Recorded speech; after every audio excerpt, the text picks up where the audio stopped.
Bueno, una vez más les damos la bienvenida a la Tertulio TV. Hoy estamos cerrando el primer ciclo de la tertulia.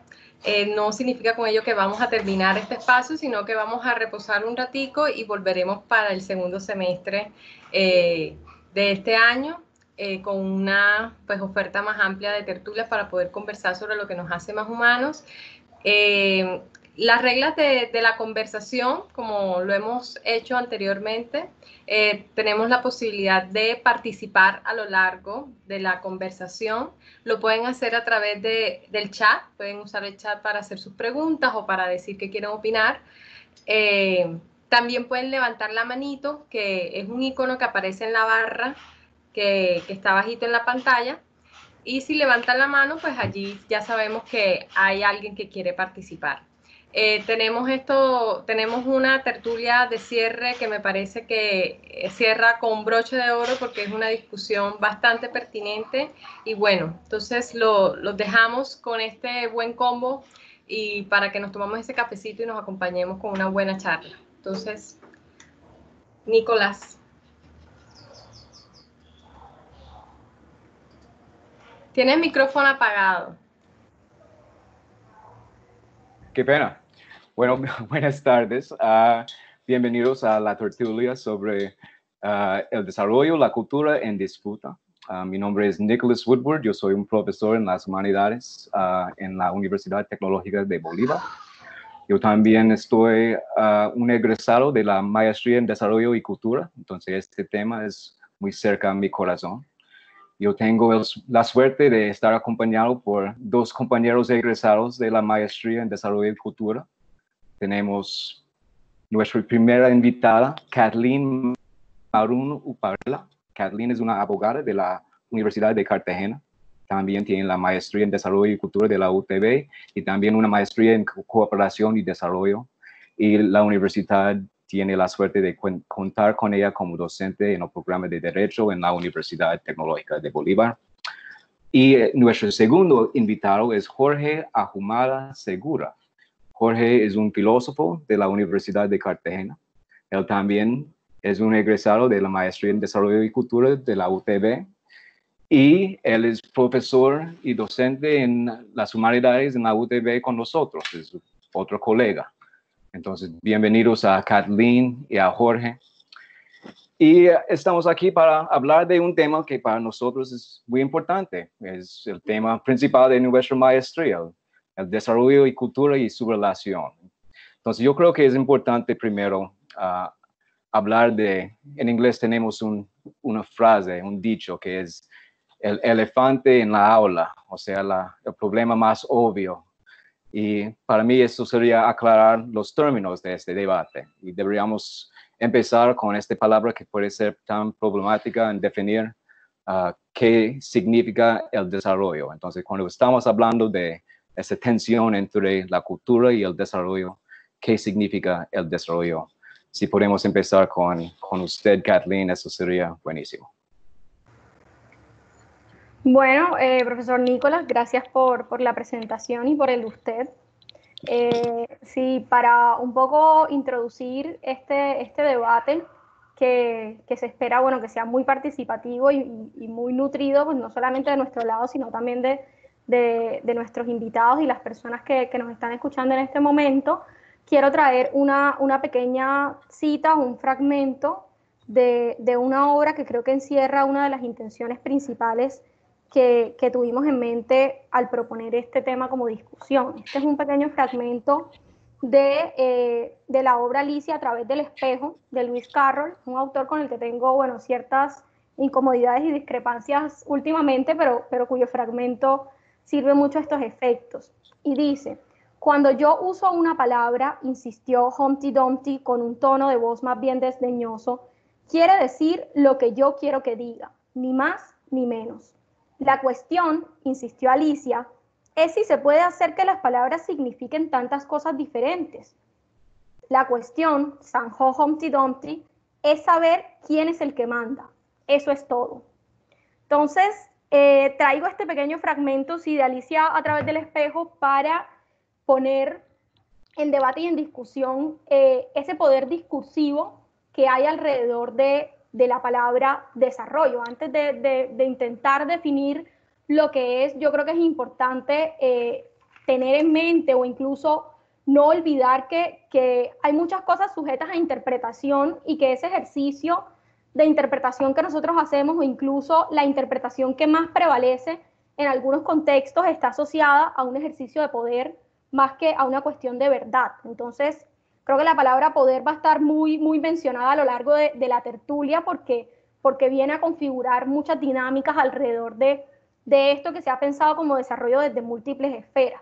Entonces, ¿qué pasa con este tema de lo discursivo? Y es que, claro, hay unas nociones y unas definiciones como la de desarrollo que existen gracias a una construcción histórica, ¿cierto? Y social, pero que muy lejos de quedarse únicamente en ese tema de la construcción, vienen a configurar existencias, es decir, no se quedan únicamente en el plano de la definición, sino que generan un efecto en la realidad que en definitiva uno puede verificar empíricamente que esas nociones existen o no. Y en ese caso, cuando nosotros como individuos nos tomamos el ejercicio de definir, ¿cierto?, una noción, terminamos en algunos casos olvidando incluso que esas definiciones o esas nociones cobran unas consecuencias y unos efectos en la realidad. Un poco como lo que pasa con el tema del racismo. Claro, objetivamente, biológicamente las razas no existen, pero para nadie es un secreto y nadie se atrevería a negar que las personas racializadas han sufrido unos efectos devastadores desencadenados precisamente de la existencia de una noción como esa. Entonces, la invitación inicial para mí con este fragmento es a no asumir de forma inocente la palabra en sí misma, porque la palabra desarrollo tiene una cualidad performática muy fuerte. Al ser una palabra que no tiene una definición específica, una definición súper concreta, pero que al mismo tiempo también está acompañada de una fuerte creencia de lo que eso se supone que debe significar, termina generando unos ciertos peligros en algunos contextos. Yo creo que aquí la mayoría de los que hemos estado, bueno, en el contexto de la maestría y en otros contextos sobre discusión de desarrollo, sería una sorpresa pensar que alguien al escuchar la palabra desarrollo se escandalice. Generalmente la gente escucha desarrollo y entiende que es algo bueno esencialmente. Nadie se atreve a pensar que podrían haber cosas negativas o efectos adversos alrededor de esa palabra. Y es justamente esa la cualidad performática que la palabra tiene, y es que puede resultar en algunos casos como, es un ejemplo que yo pongo mucho en las clases, como un recipiente vacío que uno lo puede ir llenando dependiendo del contexto, dependiendo del actor que enuncia la palabra, dependiendo de incluso las intencionalidades que haya alrededor de ese discurso. Entonces, así como desarrollo pueden ser muchas nociones asociadas a algo positivo, también puede utilizarse como un caballo de batalla para justificar ciertas intervenciones o incluso unas nuevas formas de colonialidad, pensando en el contexto de lo que plantea una globalización neoliberal como la que nosotros estamos, en la que estamos inmersos en este momento. Entonces, sí, al hablar de desarrollo es que pueden ser muchas cosas, y alrededor de eso también históricamente han habido muchos debates. En algún punto, desde los estudios económicos que se empezó a plantear el tema, claro, inicialmente se pensaba como un tema de crecimiento económico, luego las discusiones se fueron dando al nivel de sentir que el crecimiento económico no era suficiente desde el punto de vista en el que, claro, podía haber un incremento en el Producto Interno Bruto de un país, pero esto no se reflejaba directamente en las calidades o las condiciones de vida de la población. Entonces allí, bueno, más o menos en los 70, 80 empieza a perderse como ese efecto deslumbrante que causó en el medio la idea de desarrollo, y toca agregarle como unos apellidos ahí para dignificar la idea, porque ya crecimiento económico no estaba siendo suficiente. Entonces, cuando empieza a hablarse de un desarrollo endógeno, un desarrollo social, desarrollo humano, luego estamos ahora en la época del desarrollo sostenible, ¿cierto? Entonces, eso un poco como para ilustrar esa contingencia alrededor de la definición misma. El asunto, claro, con esto es que desde el momento en que surge la noción de desarrollo viene también con la idea de que lo que fuera que eso iba a ser, en definitiva, iba a terminar mejorando la vida de las personas. Entonces, eso sirvió, claro, en ese momento, más o menos en los 60, para justificar algunas intervenciones que con el tiempo se ha visto que no han servido tanto para mejorar realmente esas condiciones de vida. Entonces, bueno, no sé, quiero no acaparar mucho la discusión y darle lugar a Jorge, pero sí habiendo planteado como esta idea de la contingencia, de que ha sido una noción que ha variado mucho en el tiempo, y bueno, ya luego podemos plantear otras preguntas concretas sobre la noción, digamos, las más recientes, desarrollo humano, incluso desarrollo sostenible, si el debate da lugar, pero quisiera que Jorge también hablara un poco de su posición al respecto. Perfecto, muchas gracias. Entonces, Jorge, ¿qué nos puede decir sobre esta idea de Kathleen plantea que el desarrollo no es una palabra inocente, sino es una palabra que a menudo se usa para justificar intervenciones y más que todo están involucrados con el poder? ¿Qué nos puede decir sobre esa idea? Buenas tardes a todos. Para empezar, gracias por invitarme a este espacio de tertulia amena con ustedes y con los demás.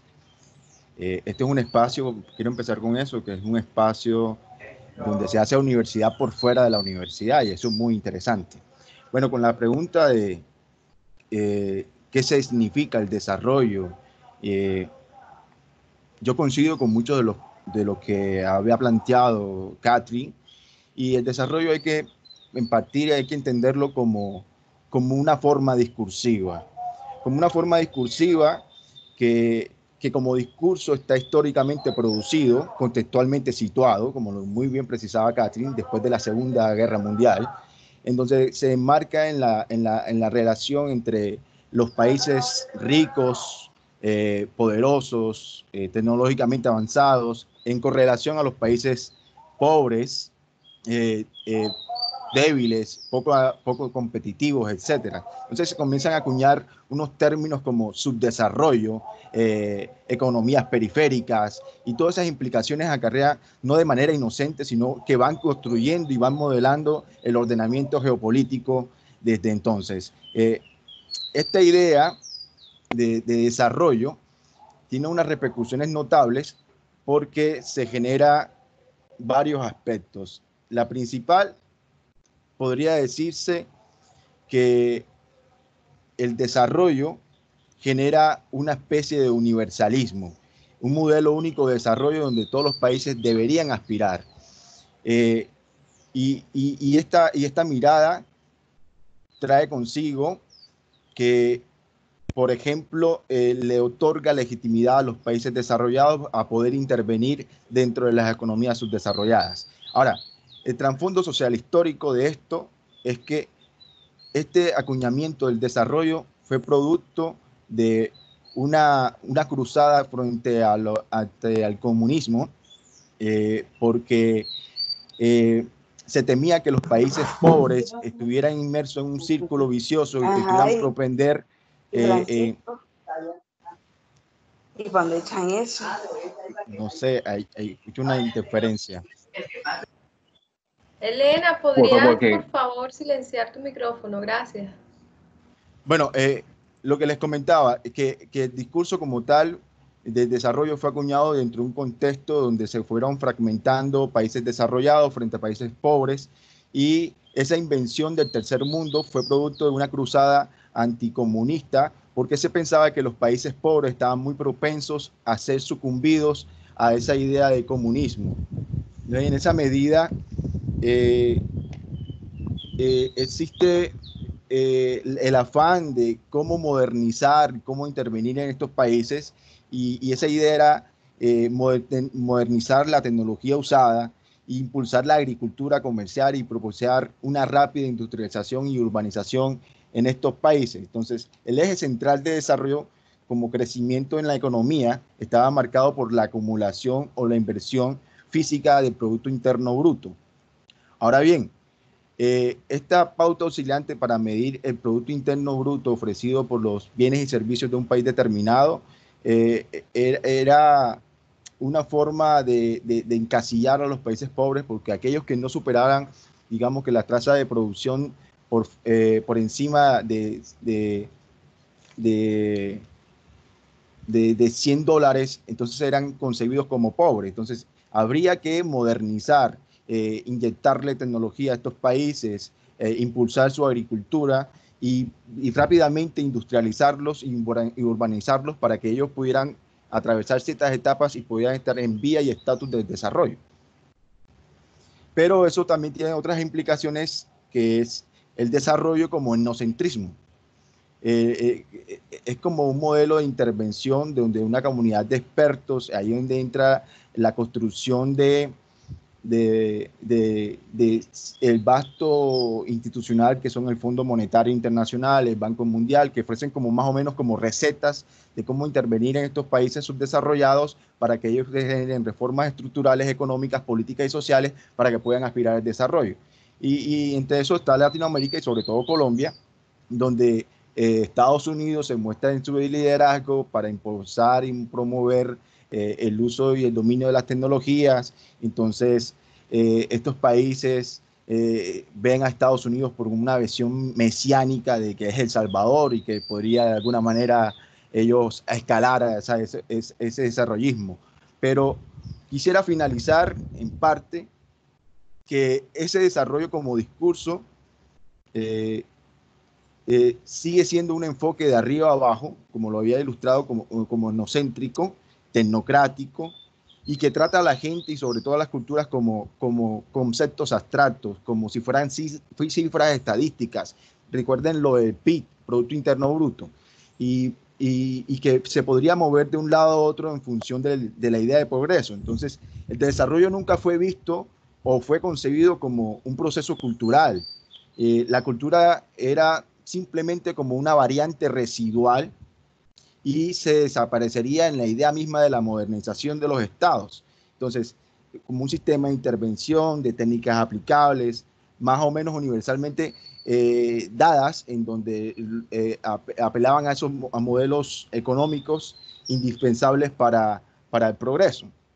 No sé si me he extendido, pero hay un dicotomismo entonces entre las economías desarrolladas en lo que denominan moderno frente a esas economías arcaicas, tradicionales que poseen los países subdesarrollados. No sé si hay espacio como a seguir haciendo comentarios sobre este tema, Nicolás, o pasamos a la siguiente pregunta. Yo tendría un par de cositas más que anotar ahí al respecto de eso.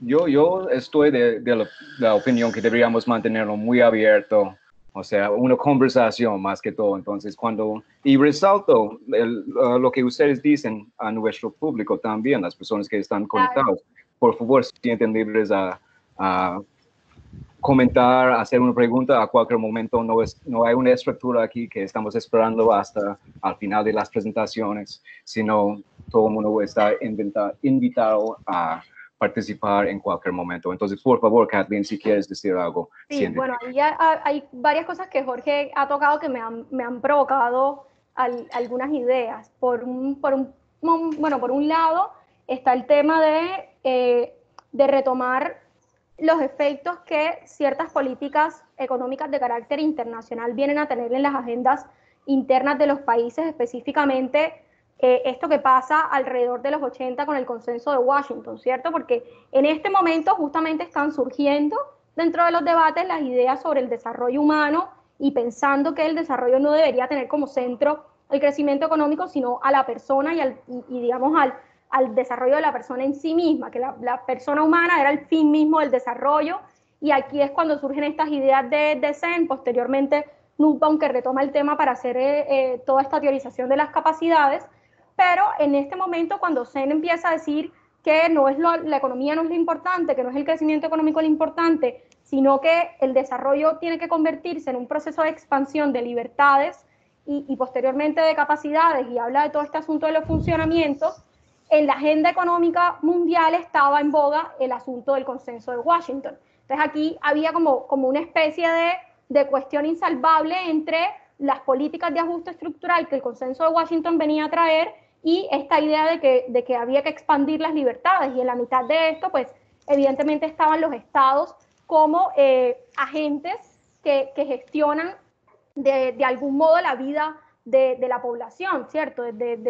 Todo el asunto de la biopolítica. Entonces, ¿qué sucede? Que por una parte, el consenso de Washington prácticamente traía, como ya Jorge lo decía, una receta que debía ser aplicada a los países para poder tener acceso a créditos para proyectos precisamente de desarrollo, de modernización, etcétera, pero estas recetas en su conjunto iban muy de la mano de políticas de privatización de ciertos sectores de la economía, de liberalización de los mercados, de reformas en los mercados laborales para poder atraer una inversión extranjera. Entonces esto de alguna manera no compaginaba muy bien con este modelo que Sen estaba presentando. Es decir, si estamos hablando de libertades, de capacidades, de funcionamientos, ¿cómo planteamos esto en un contexto en el que realmente las exigencias de la globalización neoliberal nos están pidiendo otra cosa? Entonces aquí surge un asunto que yo creo que es muy importante y en el que creo que puede pensarse que existe o que para mí genera cierta incomodidad el asunto. El problema no es lo que Sen haya dicho en su momento y cómo lo haya dicho, sino el hecho de olvidar el contexto de desigualdad estructural en el que esas libertades se supone que tienen que expandirse y que finalmente ese proceso de expansión de libertades termina dependiendo de un crecimiento económico, porque si nos vamos al plano de la garantía de los derechos fundamentales, hay siempre un trasfondo fiscal que impide que esos derechos se vean materializados como se supone que un Estado social de derecho debería garantizarlos. Entonces, claro, hablamos de la expansión de libertades, pero finalmente esas libertades se expanden siempre y cuando siga habiendo un crecimiento económico. Entonces es donde para mí resulta siendo otra vez el asunto como volviendo nuevamente a ese círculo del crecimiento económico y donde hay un cierto peligro en la forma en la que llegamos a ese crecimiento económico, porque aquí volvemos nuevamente al debate de la globalización neoliberal como un proyecto hegemónico, ¿cierto? Y esto lo que termina, o digamos las implicaciones más fuertes de este asunto es que a pesar de que existan estas otras visiones sobre desarrollo, la hegemonía funciona de esta manera, es decir, no es que voy a callar las voces diferentes o disidentes, sino que lo que hago es que esas voces puedan hablar, pero soy yo quien pongo los términos. Entonces, en este caso, el discurso de las capacidades, el discurso de la expansión de libertades fue cooptado por esta idea por este desenvolver hegemónico de la globalización neoliberal que permitió que finalmente el generar capacidades se convirtiera en un asunto de empoderamiento. Entonces el empoderamiento va a terminar siendo de un cierto modo una responsabilización del individuo, porque claro, te empoderas tú mismo, te generas otras circunstancias, digamos, eres autosuficiente, eres una persona que puede autoagenciar o autogestionar la garantía de sus propias necesidades, porque precisamente la globalización neoliberal lo que ha propugnado es por un desmonte de ese estado de bienestar y de las políticas de Estado que se encargaban de garantizar los mínimos para la población. Entonces aquí yo veo cierto como una cierta cooptación del término de lo que eso que Sen en su momento había propuesto, pensando en otras cosas que finalmente termina sirviendo para este discurso neoliberal de empoderamiento y de autorresponsabilización del individuo. Es decir, cada persona en un contexto como este en el que ya el Estado no se ocupa de garantizar la satisfacción de ciertas necesidades mínimas, tiene a través de la deuda que poder buscar la manera de resolver esas necesidades. Entonces, claro, es empoderamiento en la medida en que tú puedes y generas las capacidades para poder solventar esas necesidades. Y a mí eso me parece, digamos, una discusión bastante importante porque básicamente lo que sucede aquí es que se extiende la racionalidad del mercado a la forma en la que funcionamos los individuos. Entonces ya empezamos a hablar nosotros de emprendimiento, de tener nuestra propia empresa, de poder ser nuestro propio jefe, de generar, ¿cierto?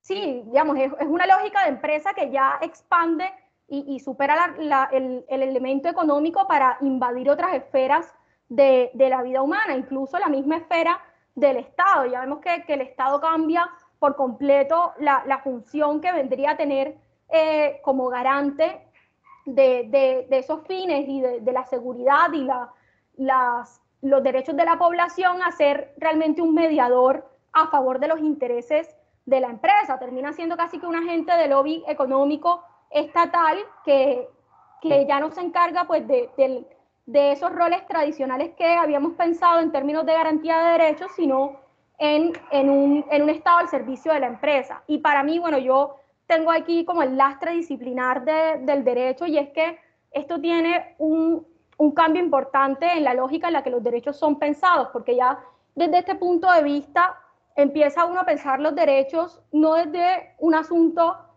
de una obligación en cabeza del Estado, dirigido a mí como ciudadano, como asociado de ese contrato social, sino más bien como un asunto de mérito. Y el mérito va a estar mediado entonces por las posibilidades económicas que yo tenga para adquirirlo, porque todo funciona en esta lógica de mercantilización. Entonces, claro, la legitimidad del Estado ya no va a estar dada por la posibilidad de poder brindar seguridad y bienestar a sus asociados, sino por la capacidad que el Estado tenga de mantener un mercado sano y en funcionamiento.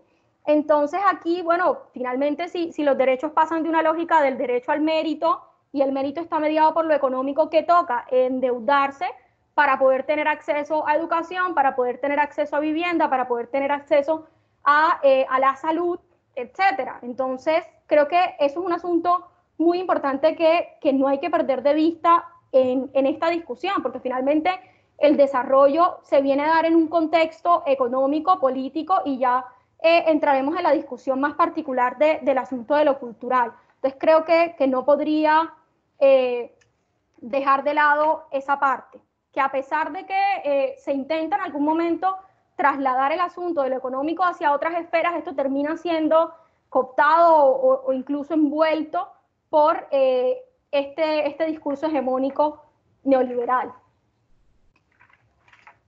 Perdón, creo que me extendí un poquito con el comentario. No, tranquila. Tenemos nuestra primera pregunta, y de hecho está conectado con una aclaración que yo necesito. La pregunta viene de nuestra querida profesora Ingrid Silva. Ella pregunta si las ONGs que trabajan en el marco de la cooperación internacional también juegan a estas lógicas hegemónicas del desarrollo. Y conecta con una aclaración que yo necesito, supongo, porque, o sea, empezamos con la idea de definir qué es el desarrollo. Y me parece que esas definiciones que estamos dando también están muy conectadas con la definición de globalización, ¿no? Y estaba pensando de algo que dice Noam Chomsky. Chomsky dice, recordando que él es lingüista, dice que al fondo, globalización significa intercambio internacional, intercambio de ideas, intercambio de cosas, y todo el mundo quiere eso, en cualquier lado del espectro ideológico. Yo creo que el desarrollo es algo parecido, ¿no? O sea, al fondo, desarrollo significa cosas como avances, mejoramientos, progreso, o sea, en el sentido más común. Y que hay un grupo específico que ha cooptado este debate utilizando una definición muy estricta del desarrollo que está conectado con la globalización. Entonces, tal vez podemos yo creo que eso también entra en una tendencia que me preocupa, pero también me interesa en muchas formas, que es este nuevo discurso sobre populismo. O sea, las personas diciendo que la globalización es un fracaso, que esos modelos impuestos de otros lugares no están funcionando en contextos específicos, y que deberíamos regresar a esos como definiciones más antiguas del desarrollo, conectados con la idea de modernidad, que el desarrollo al final es el propósito de la nación, o sea, del Estado nacional, es asegurar el desarrollo y bienestar de sus poblaciones. Entonces, tal vez podemos hablar de eso un poquito para empezar a entrar en este tema de la conexión con la cultura.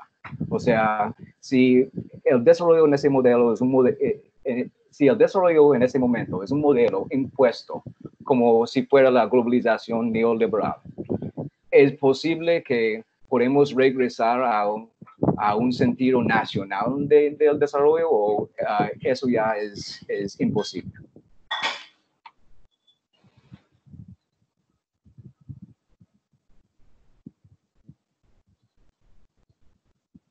¿Quién responde primero? Quien sea. Jorge, tú que ya has hablado bastante.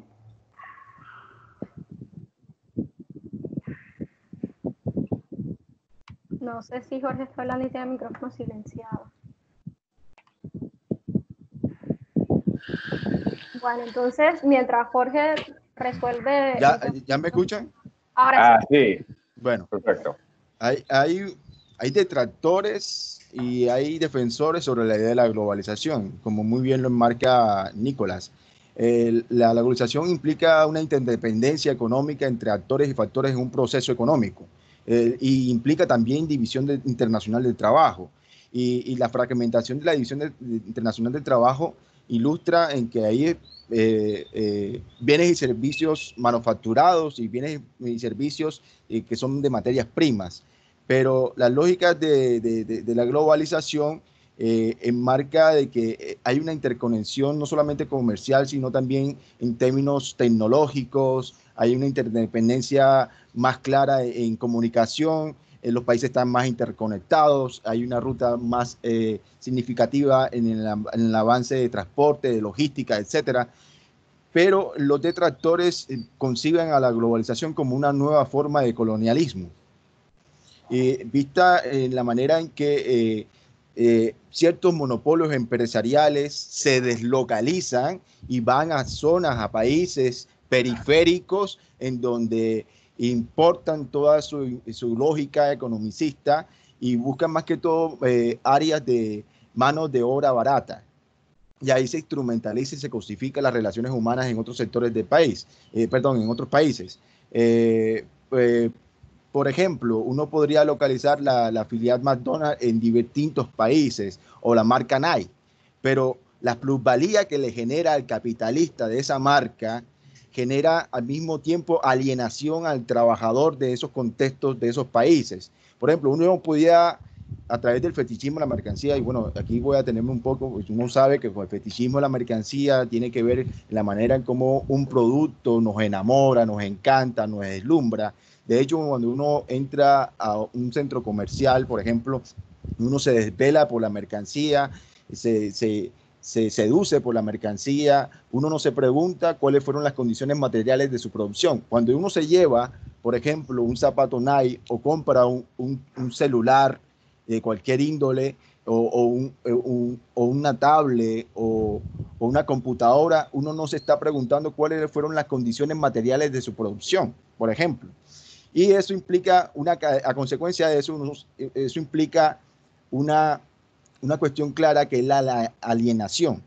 La alienación tiene que ver con el concepto de que el trabajador se siente infravalorado, menospreciado, en el sentido de que sus capacidades no son exaltadas, sino que de alguna manera se siente instrumentalizado a favor de un poder económico.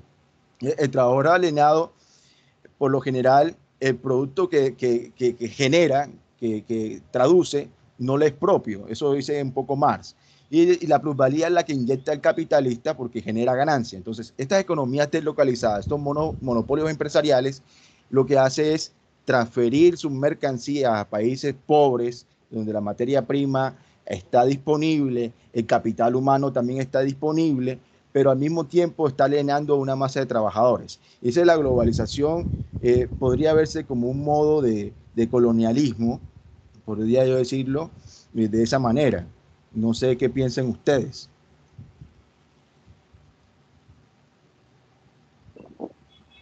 Kathleen, ¿qué piensas tú? Bueno, antes para responder como...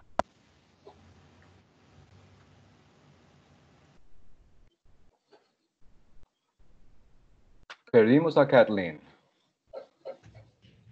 No, Kathleen todavía está ahí. Kathleen, Aquí no. estoy. ¿Me escuchan? Ahora sí. Vale, que tenía, al parecer lo había vuelto a silenciar el micrófono. Entonces, antes de responder esa pregunta, quisiera dar respuesta a la pregunta que nos hicieron en el chat sobre las ONG y un poco cuál es el papel que asumen dentro de la cooperación internacional y si esto termina jugando o no estas lógicas hegemónicas de desarrollo. Y es que la cuestión si bien hay muchos autores que incluso desde el plano de la economía han planteado el desarrollo como un proceso no de una sola faceta, sino multifacético, no lineal, sino de distintas perspectivas, esto en la realidad termina siendo un poco diferente precisamente por la forma en la que se estructuran las relaciones de poder en la realidad. Entonces, terminan las interpretaciones que prevalecen siendo las interpretaciones de los actores más poderosos dentro de este juego.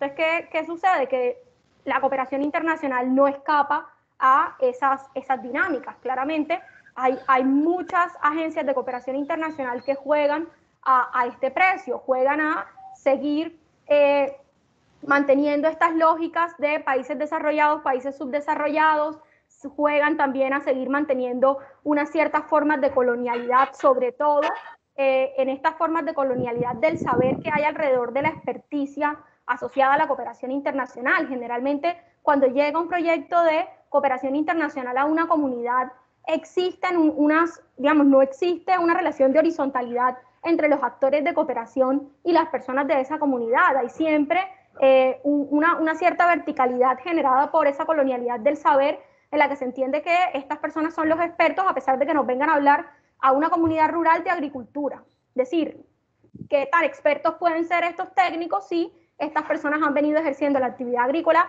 tradicionalmente toda su vida? Pero a pesar de eso, siguen fraguándose esas lógicas en ese tipo de relaciones. Claro, así como el poder no puede ser absoluto en todos los ámbitos, existen unos ejemplos claros en los que evidentemente hay ciertas prácticas que resisten a esa lógica, y se puede encontrar uno con agencias de cooperación que tratan realmente de generar, digamos, formas, y aquí hablando nuevamente en ese discurso del desarrollo de empoderamiento de las comunidades. ¿Y por qué uso específicamente esta palabra?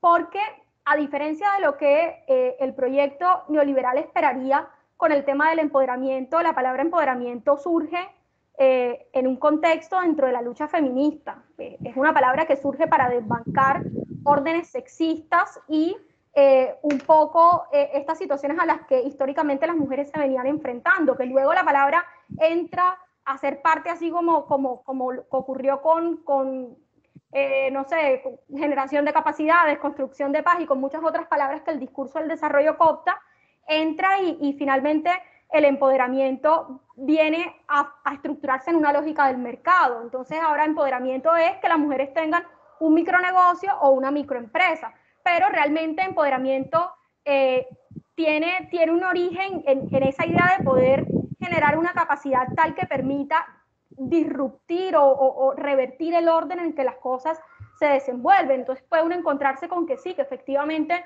haya una agencia de cooperación internacional que le dé a una comunidad la posibilidad de generar procesos internos comunitarios que hagan que de alguna manera la comunidad se apropie, ¿cierto?, de la demanda de sus derechos.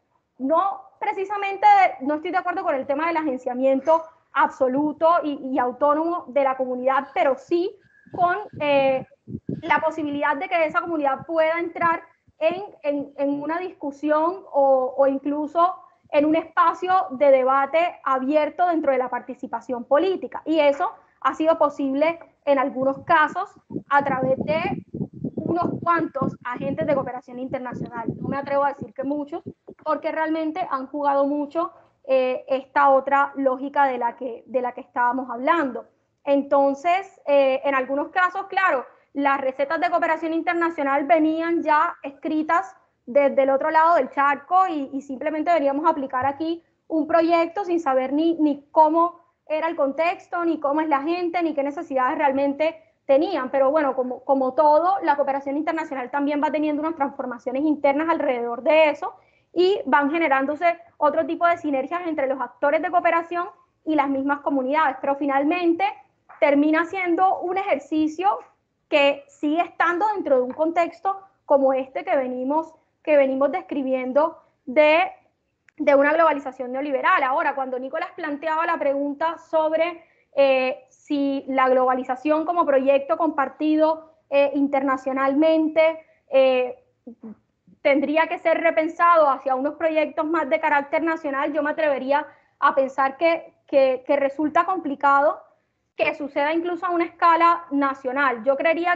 que la discusión tiene que ser ya pensando en otras formas, ni siquiera dentro de lo que ha estado bajo el paraguas de la idea de desarrollo. Es que hablando de desarrollo humano existen críticas como las que he mencionado muy someramente aquí, pero si luego hablamos de desarrollo sostenible, también hay otra cantidad de cuestiones que resultan muy criticables a la idea misma de desarrollo, incluso en un contexto como el que plantea la era del antropoceno, por ejemplo. Si llevamos el debate ya no a la globalización neoliberal, olvidémonos de este elemento, pero traigámoslo al punto de vista de lo geológico y el antropoceno, siguen habiendo cuestionamientos incluso a esa idea de desarrollo sostenible que se ha planteado como supuestamente amigable con el factor ambiental. Y es que precisamente muchas de las críticas que se hacen al desarrollo sostenible es que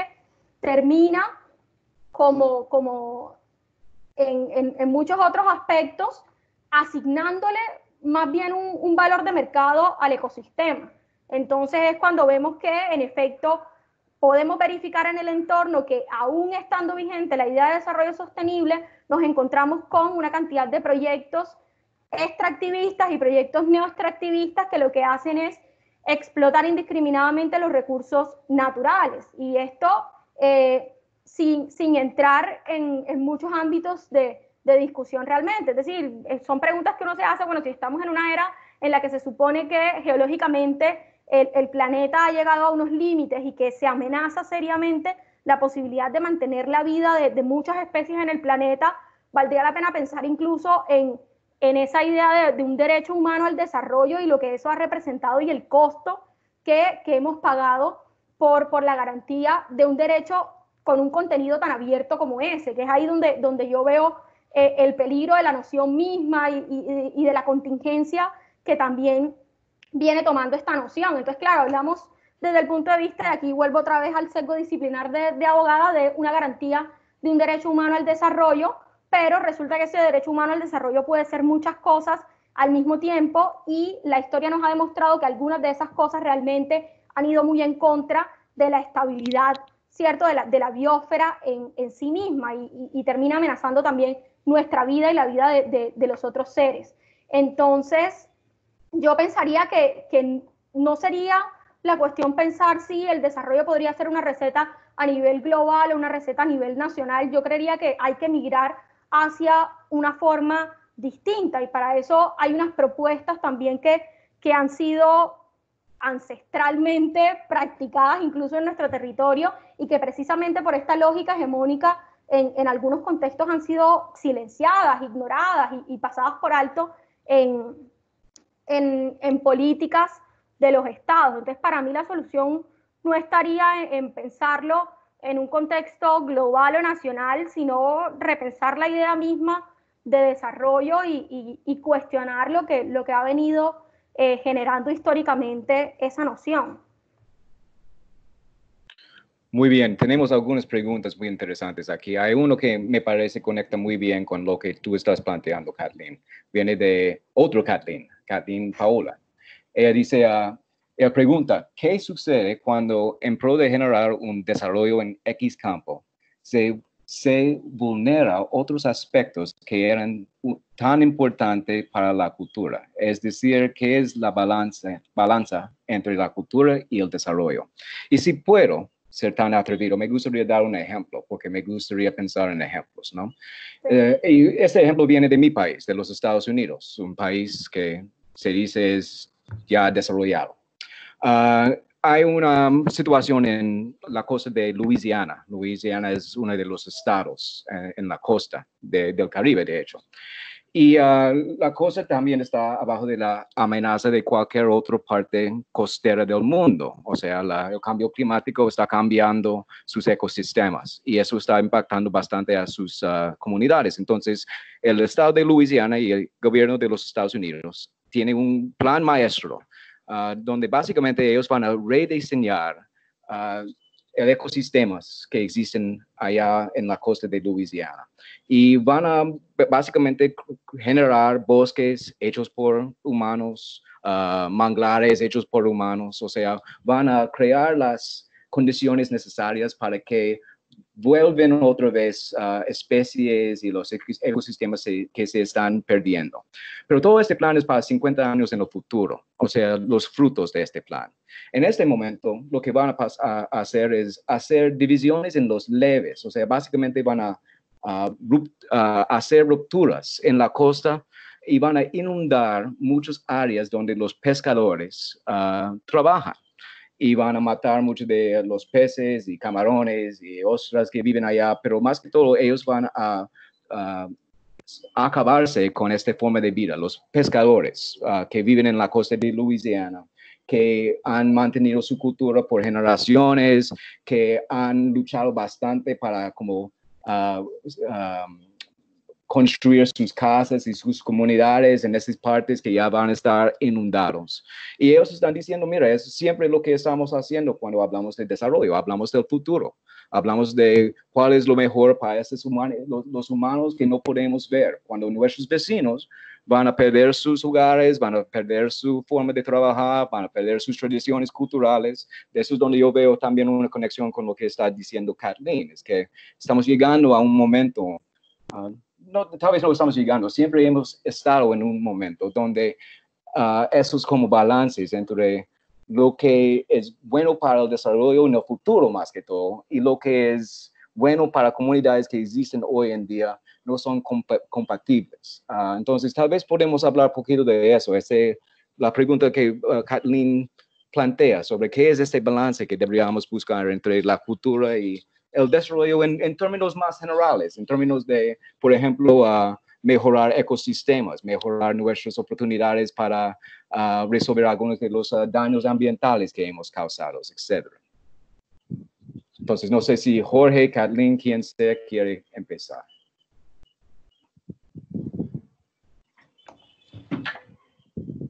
Jorge, tienes el micrófono silenciado. Yo decía que otro ejemplo palpable, además que está proporcionando Nicolás, es centrarme un poco sobre el proyecto de Cerrejón, dado en La Guajira, como espacio relacional con los indígenas guayú y el Estado mismo colombiano. Porque esa idea de cómo logramos articular lo local con lo global, cómo esa noción de desarrollo, de sistema mundo, de esos países desarrollados se tendría que necesariamente articular con la noción misma de desarrollo que poseen las mismas comunidades, como pueblos que se autodeterminan, que tienen su propia identidad. Y en el caso del espacio relacional de los guayú, nosotros podemos en parte apreciar cómo desde lo local, cómo desde los mismos guayú, hay unas propiedades coercitivas frente al sistema mundo. Es decir, hay un cierto grado de resistencia, pero al mismo tiempo como acomodamiento y articulación sobre una multinacional que en su momento fue Intercor, que hizo una licitación para establecer el plano de la minería y que iba necesariamente impactar en la economía guajira y por ende en toda la economía nacional. Entonces, hay que ver que hay muchas comunidades autóctonas que están inmersas en la modernidad, pero que no están reductibles a ella. Por ejemplo, los guayú tuvieron muchos impactos en los modos de vida y a su vez impactados en sus procesos culturales. Por ejemplo, con el impacto ambiental que sufre el río Ranchería o el río Bruno, eso evidentemente cambia los condicionamientos, los modos de vida de esa cultura. Pero la pregunta que uno debe hacerse, y digo yo que es, ¿será que esas comunidades conocen los mecanismos de consulta previa, libre, informada? ¿Será que estaban organizados? ¿Será que tenían una propia identidad? ¿O será que fueron manipulados a través de ese instrumento y de alguna manera no pudieron, digamos, reclamar sus derechos? Entonces, ese espacio relacional muestra un poco de cómo los guayú le han cambiado su modo de vida. Eh, eh, Existen políticas de derecho de compensación, porque si una comunidad está siendo afectada por un desarrollo, ¿cierto? Debe de alguna manera haber compensaciones económicas en términos de vivienda, de empleo, educación, salud, etcétera. Pero en La Guajira hoy por hoy vemos que hay mucha gente que muere de inanición porque carece de agua, porque no tienen un alto estándar de educación. Eh, por ejemplo, uno se pone a preguntarse cuántos de los miembros de esas comunidades están vinculadas con el mismo proyecto minero. Y hay una pequeña, ínfima parte articulada con eso. Muchos de los miembros de esas comunidades pertenecen al sector minero, pero son simplemente guardias de seguridad o secretarios, y, y ellos le cambiaron obviamente sus formas de vida. Ellos estaban estacionados en sus rancherías, vivían de su monocultivo, etcétera. Pero todas esas dinámicas económicas actuales de articular lo global lo local con lo global impactaron notablemente con sus formas de vida. Eso es preocupante. No sé qué piensa Kathleen con respecto a ese aspecto intercultural que estoy poniendo entre la relación entre las empresas, las multinacionales, con las comunidades. O Nicolás. No, Kathleen, por favor.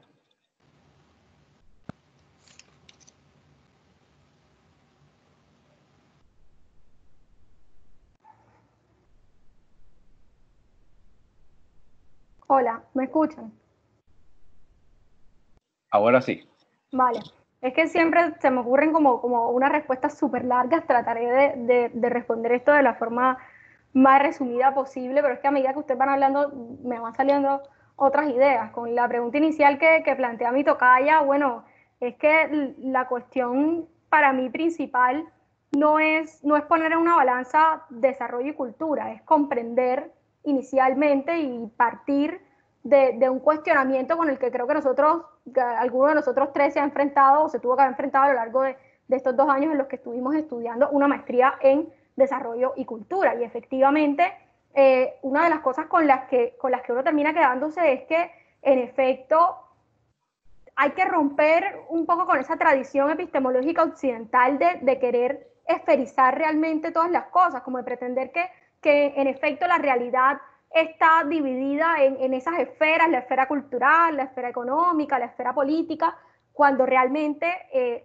la cosa no va por ahí. Entonces empieza por romper con ese esquema epistemológico de esferización, de separación de las cuestiones, y entender que no existe ningún proceso social que pueda darse por fuera de lo cultural. Es decir, no podemos pensar en una economía, en intercambios económicos, en formas de comercialización por fuera de lo cultural, precisamente porque cada una de esas prácticas o de esos procesos sociales están afincados o están arraigados en una unidad de sentido. Entonces, no hay ningún proceso social que carezca de significación, y por ese simple sentido o por esa simple razón no podemos pensar que la cultura está por un lado y que estos procesos están por otro, porque la cultura se convierte en definitiva en un entramado, en un proceso social que configura la trama en la que se dan todo ese tipo de intercambios, de relaciones de poder, de relaciones de desigualdad, de estructuración social, de pensar el relacionamiento con los individuos, etc. Entonces, para mí no es un asunto de poner en balanza desarrollo y cultura, sino de comprender el desarrollo como un asunto meramente cultural. Y aquí, bueno, yo no soy de citar mucho a autores, pero creo que vale la pena mencionar a Paduray como uno de los que ha defendido el planteamiento de esta idea del desarrollo. Ya Nicolás lo planteaba en algún momento, tiene que ver con la idea de futuro que las personas nos creamos, y a Paduray habla al mismo tiempo de una capacidad de aspiración. Entonces, esta capacidad de aspiración tiene unas raíces fuertemente culturales que no pueden ser, por ejemplo, pensadas desde un contexto alejado al contexto cultural en el que esa aspiración se está pensando. Por ese sentido,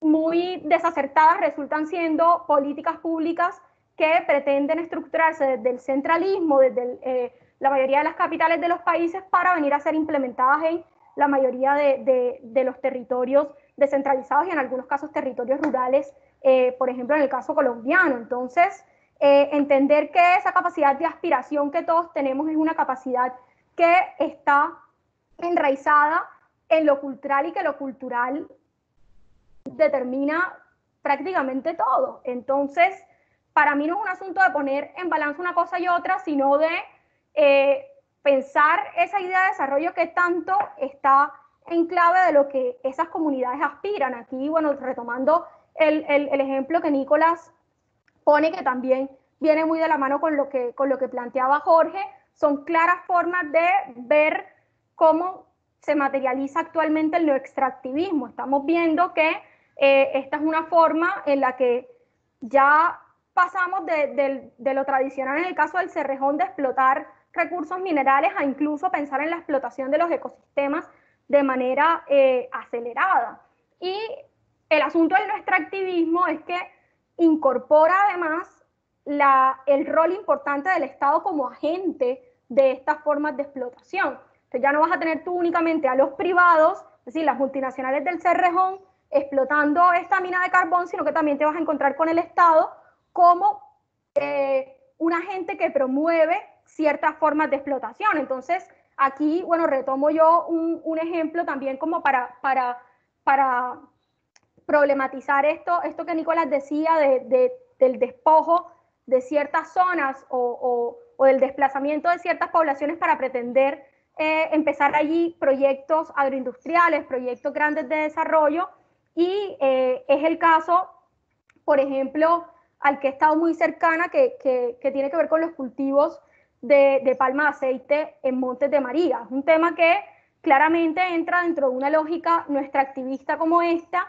en la que el Estado asume un rol de promoción muy activo a través de políticas, yo diría que descaradamente dirigidas a ello, desde el Ministerio de Agricultura, crea, por ejemplo, en el caso de los cultivos de tardío rendimiento, crea un incentivo a la capitalización rural, hay unas leyes específicamente para garantizar exenciones de impuestos a estos cultivos de tardío rendimiento, en los que están los cultivos de palma de aceite, cultivos de soya y la mayoría de estos cultivos que funcionan bajo la lógica del monocultivo y que terminan generando en los territorios unas reconfiguraciones violentas del espacio. Es que, claro, te encuentras tú con que donde está sentada una comunidad, donde ha vivido tradicionalmente esa comunidad haciendo uso de la tierra, pero también teniendo una forma de relacionamiento con la tierra diferente, de repente es que ha habido una lógica de despojo y pensando el despojo no únicamente con el hecho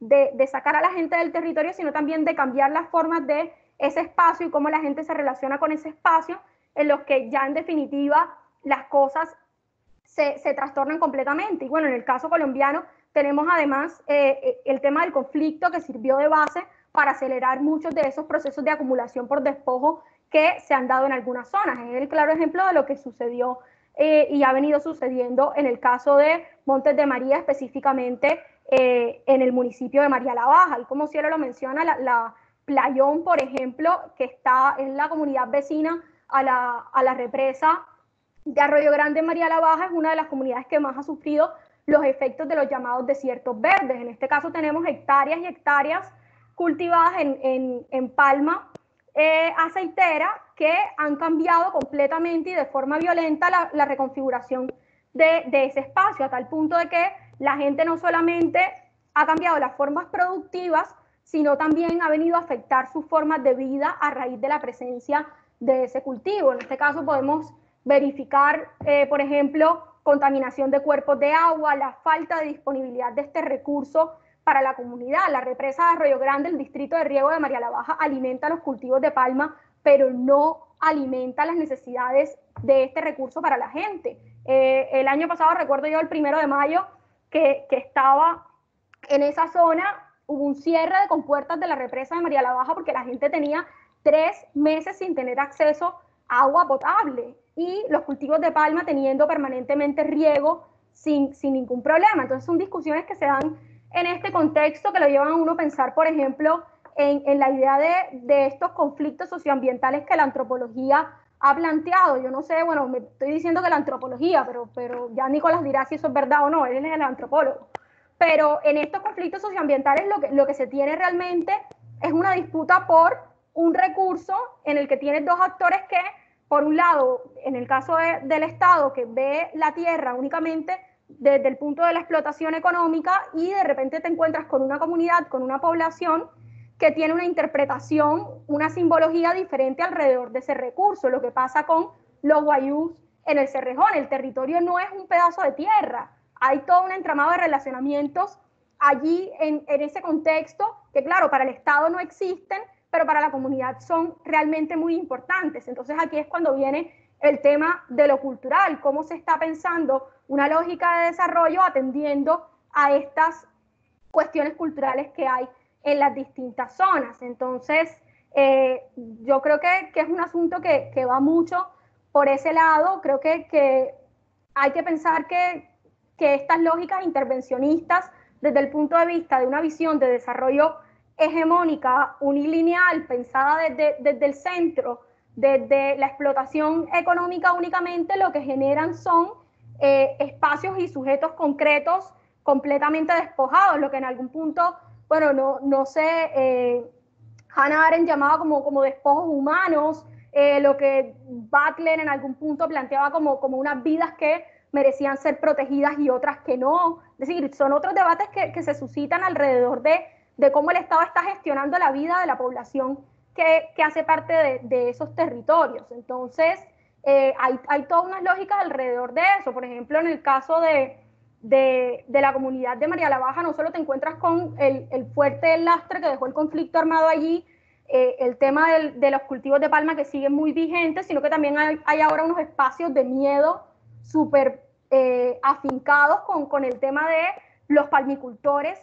que están allí ahora sentados. Es decir, las poquitas personas que quedaron con tierras quedan completamente encerradas alrededor de cultivos de palma, reciben amenazas para que vendan esa tierra, o incluso los lugares que comunitariamente se tenían para acceder a recursos como el agua, por ejemplo. Habían unos caminos reales que existían en esas comunidades, habían unos agüeyes y unas zonas de las que ellos se abastecían de este recurso, han sido todas privatizadas bajo la lógica de esa producción o ese proyecto agroindustrial que se ha implementado en María la Baja. Entonces terminan habiendo ahora unos espacios de miedo en el mismo territorio que habita la gente, una precarización laboral también en torno a las palmicultoras y a la explotación misma del recurso, que nada tienen que ver con la visión de desarrollo que esas comunidades tienen. Y es ahí donde voy al punto. O sea, ¿de qué nos sirve tener un proyecto nacional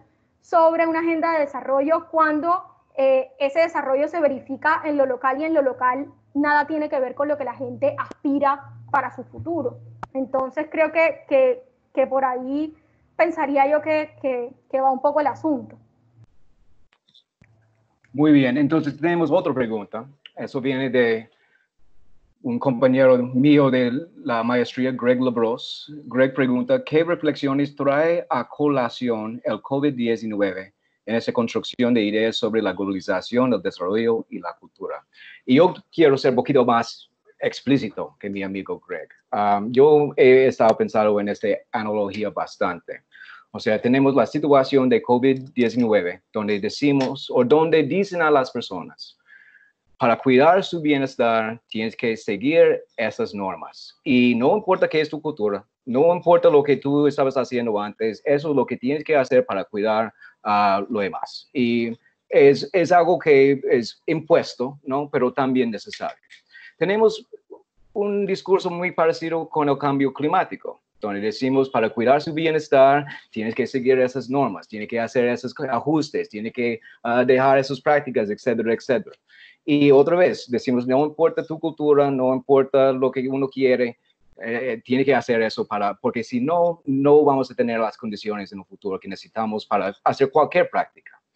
Yo creo que el discurso de desarrollo es muy parecido, ¿no? Donde decimos, para cuidar su bienestar, tiene que seguir esas normas, tiene que ajustar su economía, tiene que dejar sus prácticas, no importa qué es tu cultura, no importa lo que quieres hacer, tiene que hacer eso para plantear un buen futuro. O sea, para tener la posibilidad de seguir con sus prácticas en el futuro, tienes que como ajustar las prácticas. Entonces, mi pregunta, yo veo muchas imprecisiones con esa analogía, pero tal vez podemos como jugar con la idea un poquito. ¿Qué piensan ustedes de esta analogía entre la situación de COVID-19, el cambio climático y esta situación con el desarrollo y su disputa con la cultura?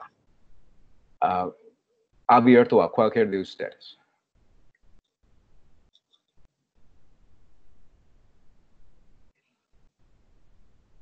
No sé si Jorge está...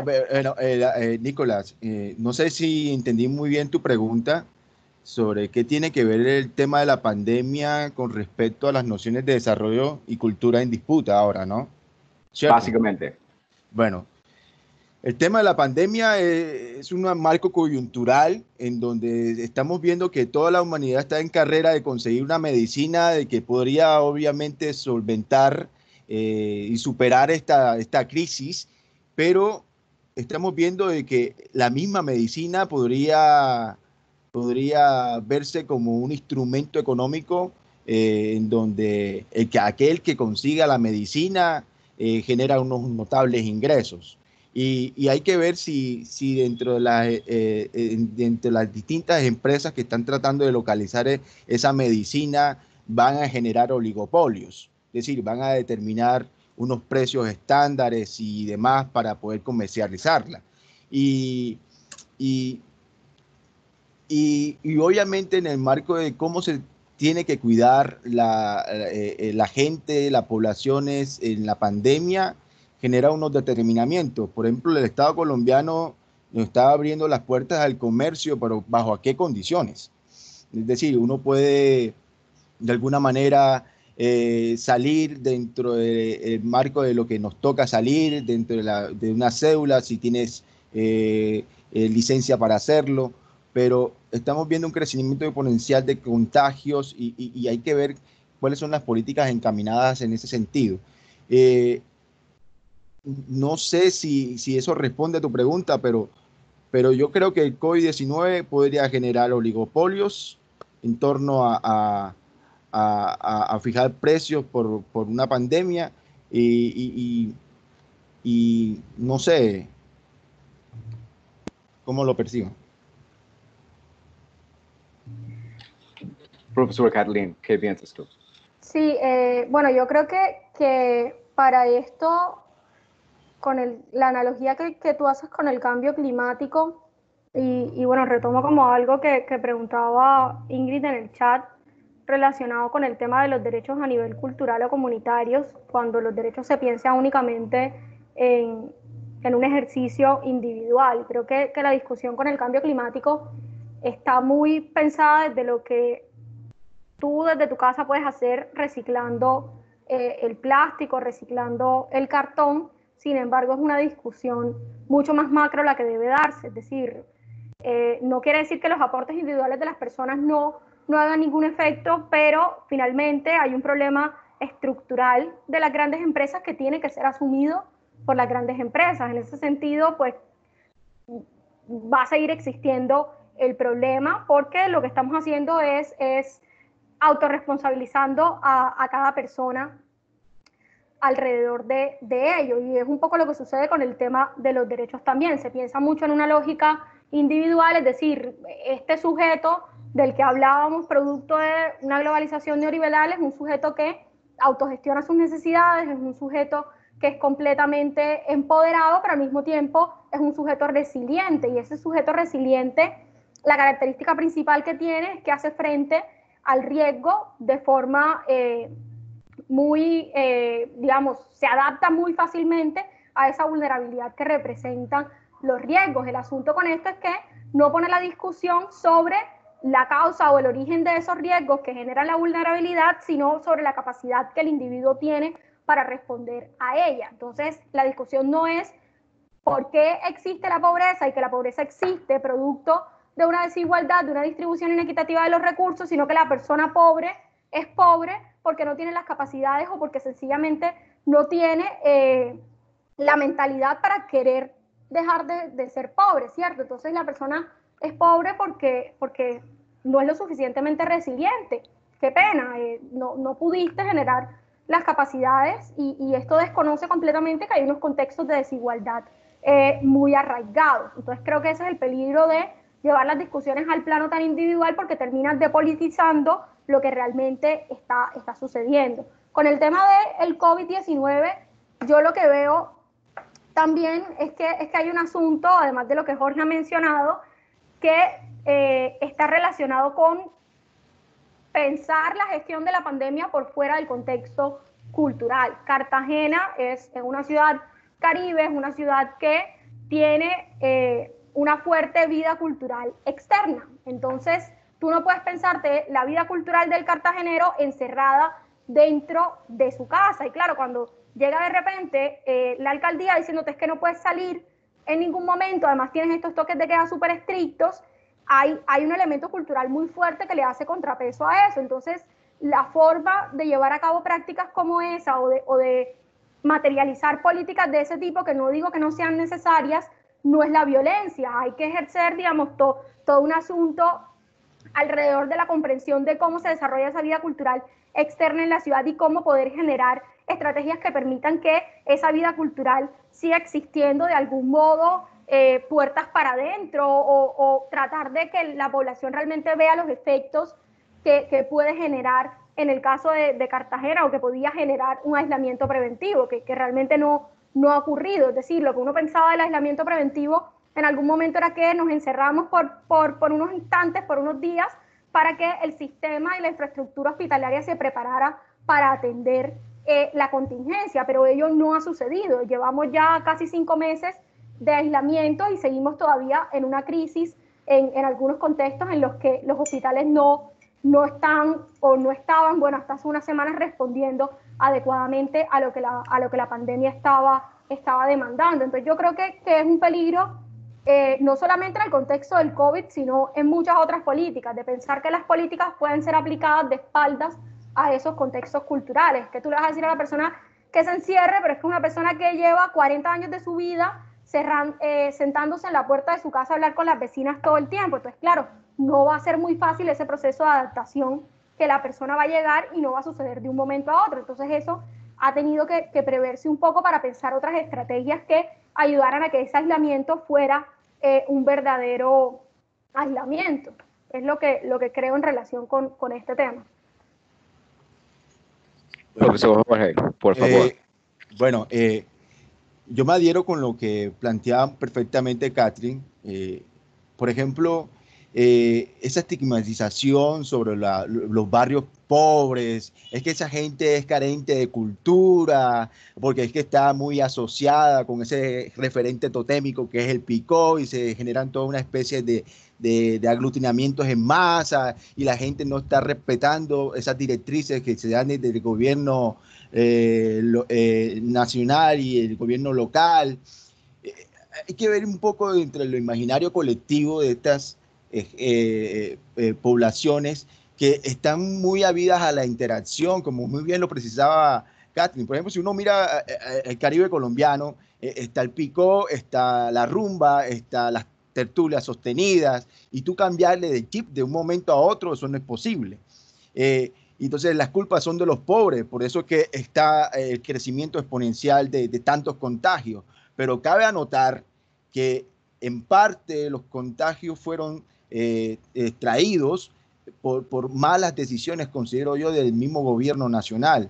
Porque recuerdo que cuando apenas ingresó el COVID-19 y estaba fronterizo colindando con el país del Ecuador, Colombia no cerró sus fronteras, por ejemplo. Dejó abierto el aeropuerto de Dorado. El primer caso registrado de COVID-19 en Colombia fue justamente aquí en Cartagena, en donde llegó un crucero y llegó una ciudadana, creo que británica, y contagió al primer colombiano, que era un taxista. O sea, no eran necesariamente los pobres los que traen la consecuencia de la reproducción del COVID. sino que desde la misma gerencia nacional se le dio la apertura para que se viera la pandemia. Ahora, hay que ver que hay casos de casos. Hay gente de ciertos estratos económicos que también salen, pero lo que hay, en la cuestión del desarrollo económico versus cultura, a mí lo que me hace preguntarme casi siempre es, ¿qué es más primordial? Lo económico frente a la salud. Ahí hay una especie de dicotomía. ¿Qué le damos más mayor primacía? ¿Al tema de la salud o al tema económico? Pero si tú dices, como dice Clatin perfectamente, una persona que está acostumbrada al diario vivir, que no tiene un empleo formal, sino que es informal, ¿cómo esa persona va a poder sobrevivir en este marco, en estas circunstancias? Tú no le puedes decir quédate en casa. Es muy fácil decirlo. El eslogan quédate en casa no se cumple para todos los ciudadanos colombianos. Es que si me quedo en casa no como, entonces. Exactamente, si me quedo en casa no como. Entonces tú puedes ver al mototaxista o a la gente que está vendiendo distintos vendedores ambulantes que vende la yuca, etcétera, etcétera, pero que ellos no se van a morir de inanición. Entonces, ¿qué hacemos frente a eso? No es un problema cultural, es un problema de capacidades. Ahí me hace acordar a Marta Nussbaum con ese texto de crear capacidades como propuesta para el desarrollo humano. Es decir, ¿dónde están esas capacidades básicas instaladas en los sujetos? Por ejemplo, ella habla sobre la posibilidad de desarrollar una vida normal, como otra capacidad es la salud física, una muy buena alimentación, una salud, y está la otra capacidad de la integridad física, movimiento, seguridad, y la otra de los sentidos, la imaginación y el pensamiento, que está estrictamente ligado con el desarrollo de una educación adecuada a los conocimientos y valores que le permiten un libre ejercicio. ¿Están esas capacidades instaladas en los colombianos? No sé. Partiendo de que cuando uno piensa, por ejemplo, dar clase, pensemos en el contexto de dar clase. No se puede comparar la infraestructura tecnológica que tienen algunas universidades que nos brindan estos espacios académicos. Uno puede interactuar, ampliar sus horizontes conceptuales, comunicar conocimientos frente a aquellos estudiantes que carecen de toda esa tecnología. Que hay de las instituciones secundarias, colegios, que tampoco tienen esa infraestructura tecnológica. ¿Cómo van a hacer? ¿Es un tema de desarrollo? Sí. ¿Y es un tema cultural? También. Están íntimamente engarzados, yo lo veo de esa manera.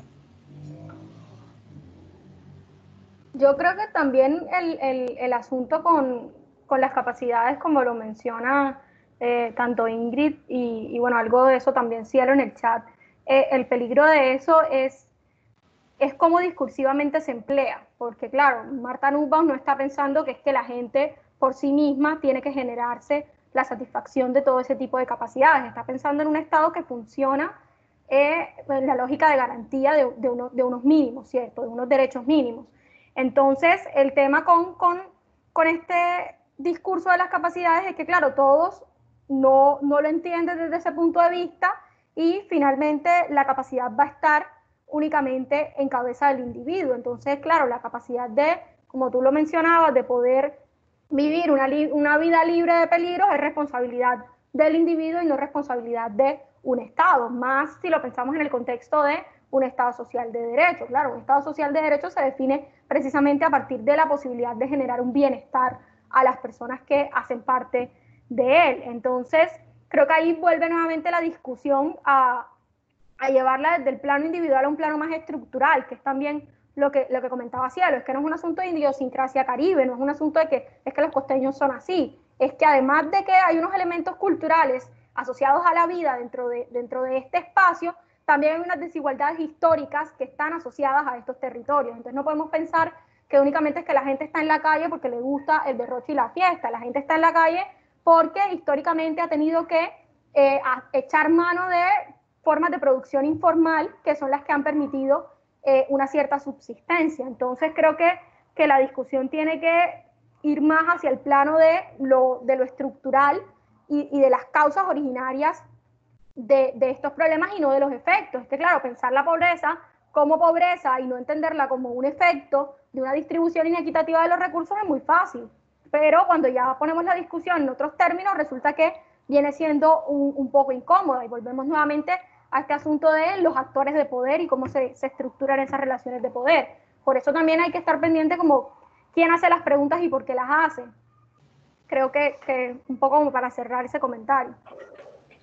No, y hay que ver también las políticas compensatorias que tiene el Estado, un Estado asistencialista, en donde a los pobres se les llevan unos mercados y para que no salga a trabajar, pero bajo qué condiciones. Eso es problemático. Y está el problema que se le enfrentó al gobierno sobre la gente que tenía que tener clasificada para tener acceso de esos subsidios, de esos recursos y nunca se dieron. Y hay un problema en torno también de ese sentido.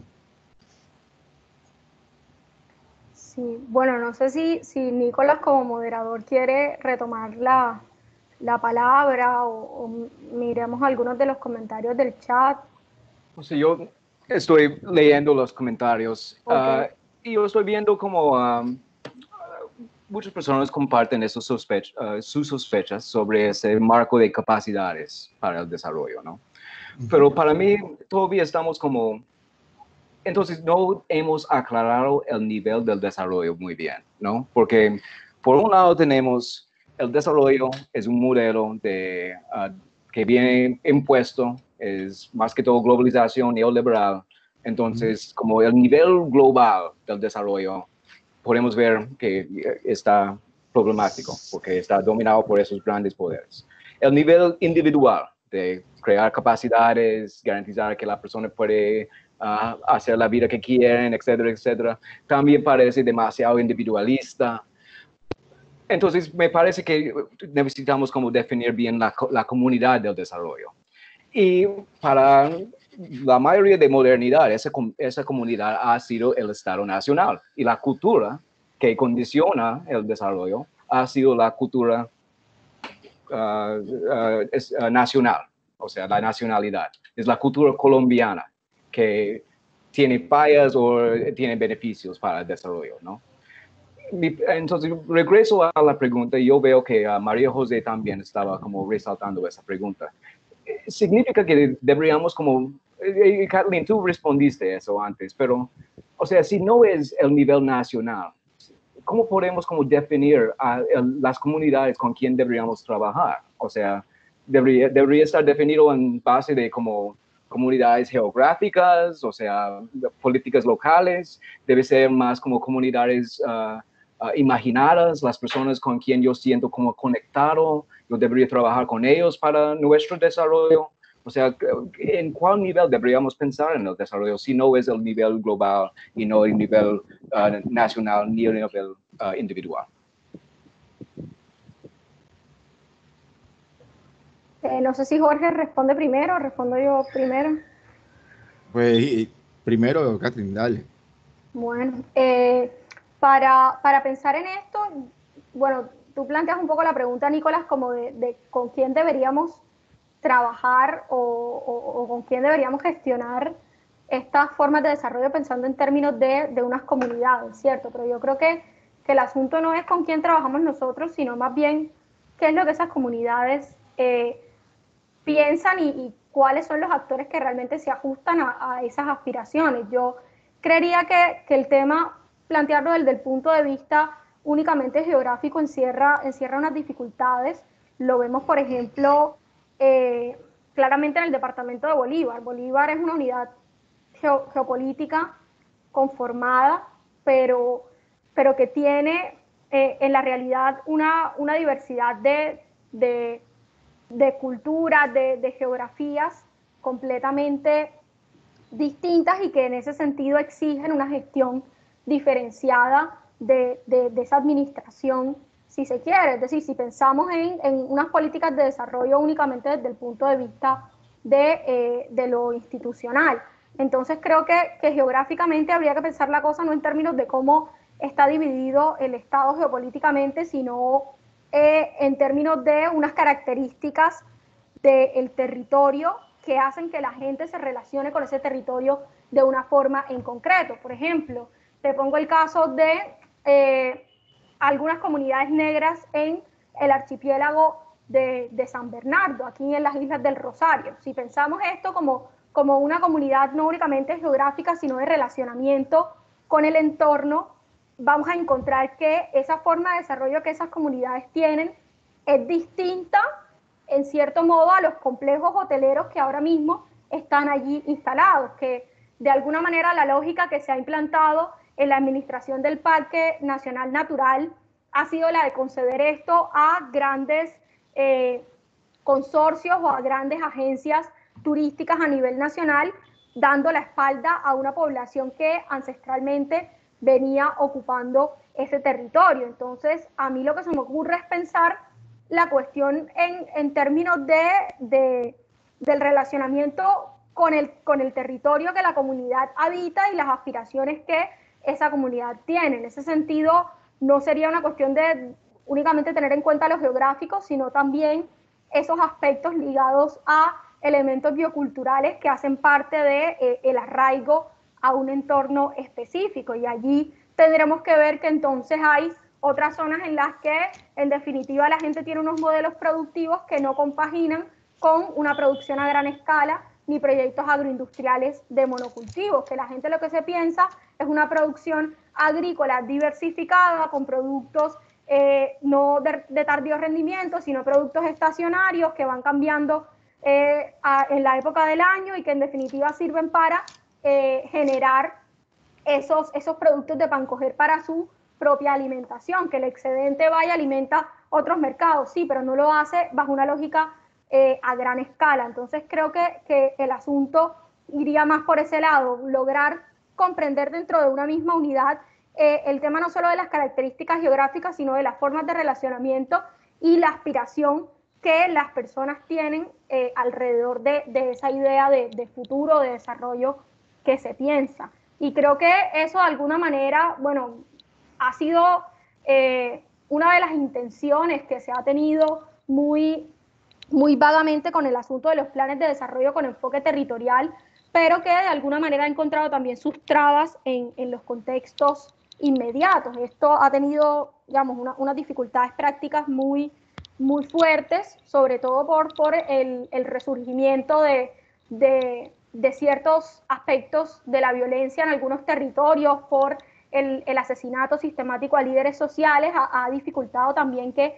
esas visiones territoriales de desarrollo terminen haciendo parte de una agenda común nacional, porque claro, es que como líder que defiendo que, por ejemplo, en Ituango no debió haberse construido una presa eléctrica de esas magnitudes y haber despojado a la población en la forma en la que se hizo, significa mi muerte. Entonces, en este sentido, ¿cómo construimos un proyecto político nacional que permita cobijar todas estas visiones si es que a las personas que hablan de una forma disidente o en contra de esos intereses mayoritarios las estamos matando? Entonces, para mí resulta complejo el asunto pensado en esos términos. Yo opino que, por ejemplo, el instrumento de las consultas previas permiten la autodeterminación de los pueblos en negociar con el Estado cuáles son esas nociones de desarrollo que quisieran gestionar desde sus comunidades. Por ejemplo, el caso más reciente que está en disputa en Colombia es el caso de Páramo Santurbán con la empresa Minesa, si no estoy mal. Que quieren hacer una explotación mineral allí y eso obviamente va a hacer unos impactos sociales y ecológicos impresionantes. La gente se resiste a esa noción de desarrollo. Hay gente que percibe las consultas previas como una especie de obstáculos ante los intereses nacionales, ¿sí? Como a esa noción de desarrollo que tiene la visión del Estado. Pero ¿a qué costo? ¿Hasta qué precio? Por ejemplo, el presidente actual se montó con el eslogan de que le iba a cuidar a los ecosistemas, que no iba a gerenciar fracking en el país y está haciendo todo lo opuesto, está generando pruebas pilotos para descubrir fracking en el país y entonces eso obviamente poner la lógica económica por encima de la lógica cultural genera un conflicto, genera un problema, viéndolo de esa forma. Entonces, ¿cómo gestionar esas políticas de las comunidades para el desarrollo? bueno, debe haber políticas públicas que se articulen con las comunidades, porque hay que entender que las comunidades tienen sus propias ontologías, sus propios mundos, su propia noción de buen vivir. Por ejemplo, la gente de Río Atrato puede considerar que el buen vivir es vivir sabroso, que no tiene que estar asociado compaginado con esa noción de desarrollo de que tengo que tener vivienda, tengo que tener alcantarillado, las necesidades básicas satisfechas. Vivir sabroso, vivir con mi ecosistema, esa es mi noción de desarrollo, estar con mi ecosistema, tener mi cultura, pero si son incompatibles con esa noción de desarrollo que me vende la nación, entonces sí genera un problema. Pero ojo, no se puede poner por encima el interés general sobre estas pequeñas colectividades. Por eso está el instrumento de las consultas previas. El problema es que no sé mucho al respecto, pero parece ser que hay comunidades que no están bien organizadas y que a veces las consultas previas... Perdona que te interrumpa, Jorge, es que eso lo dijiste antes y se me había olvidado mencionarlo allí. El problema no es de una falta de organización de las comunidades, no es que las comunidades no conozcan el mecanismo, el problema es que el mecanismo mismo está diseñado de cierta forma que genera unos requisitos de forma que han sido garantizados, entre comillas, es decir, se exige que haya una participación de la comunidad. Claro, entonces, ¿cómo entendemos la participación de la comunidad? Que hayan 5, que hayan 10 o que estén todos. Y se ha reducido a garantizar que esos requisitos de forma se cumplan medianamente, a llenar unas listas de asistencia, a tomar una foto, pero el espacio de la consulta previa no genera en un primer punto ni siquiera un diálogo que permita que la comunidad pueda por un momento conocer el proyecto y de otro modo manifestar su posición al respecto. No, ellos llegan ya con su proyecto montado y diciendo, bueno, es que les vamos a poner un colegio o les vamos a poner, no sé, un hospital o algo aquí para que la gente ya enseguida diga sí, y no se piensa que es que la población tiene la posibilidad de negarse a la implementación del proyecto, y cuando eso ha sucedido, se han encontrado realmente con fuertes trabas, es decir, que el mecanismo finalmente no tiene tanta efectividad como uno pensaría, que si una comunidad se niega a que un proyecto se implemente, se va a garantizar que ese proyecto no va a ser implementado. No, hemos visto ya ejemplos en los que ha sucedido todo lo contrario, que esto ha tenido que llegar incluso a discusiones en la Corte Constitucional al respecto de ese caso. Entonces, no es un asunto de que la gente no sepa o de que la gente no sepa cómo usarlo, sino que ha sido también cooptado por las lógicas de la corrupción y de cómo funciona todo este tema a nivel central. Entonces termina viendo una lista con 200 personas, pero de las cuales esas 200 personas ninguna sabe ni de qué se trataba el proyecto. Entonces ahí hay un problema fuerte. Grave. No sabía nada de ese sentido. Pensaba que era como me lo proyectaba, me lo infería.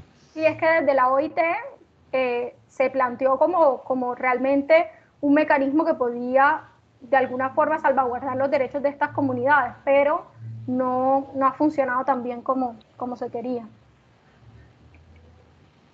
Sí, también eso es una estrategia, una tendencia de estrategias neoliberales hoy en día, ¿no? O sea, la idea que si todo el mundo está participando, nadie puede quejarse porque todo el mundo está participando.